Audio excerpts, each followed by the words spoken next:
half naked in a garnet-studded kerchief. The Rebbe's granddaughter Dushka sat in the middle of the room, surrounded by women and chassidim holding one another by the hand.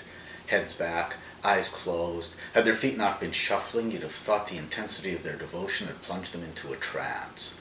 A squat man was standing in a corner, beating his head against the wall, smearing himself with the blood that flowed from his forehead and nose, and crying out in a voice full of weeping, "Father, Father, oi, Father!" Two young women were holding each other by the hand and spinning faster and faster, their dresses billowing out like open umbrellas. They threw themselves into each other's arms, sank down, and lay on the floor, exhausted.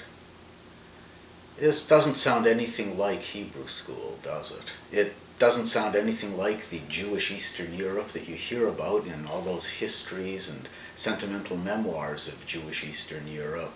But this is Jewish Eastern Europe, as described by one of the greatest of all Eastern European Jewish writers, Joseph Opatoshu, who wrote, of course, in Yiddish. What I want to do is take the book that this excerpt comes from, and I should point out that the Rebbe's granddaughter here is a historical personage. I want to take this book, called In Polische Wälder, in Jewish, in English, In the Forests of Poland, and I would like to put it into English, because this, if you ask me, who has sold more books about Yiddish than anybody else who you're ever going to see on YouTube, this is the single most important Yiddish novel of the 20th century.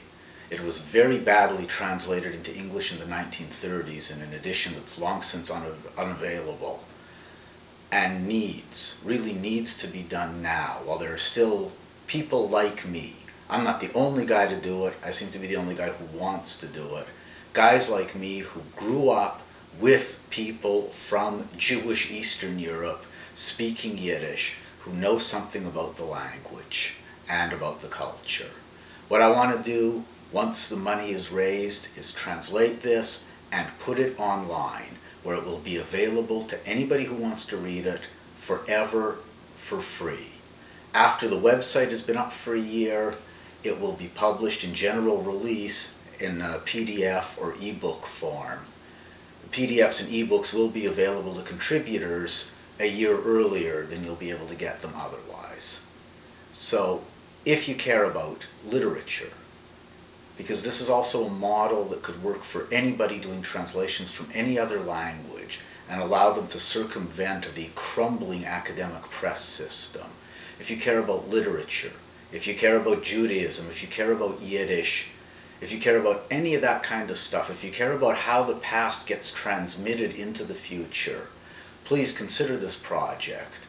Like I said, it's only there to get the book out. All I'm trying to do is cover the time, the year it's going to take me to do it, and the necessary expenses.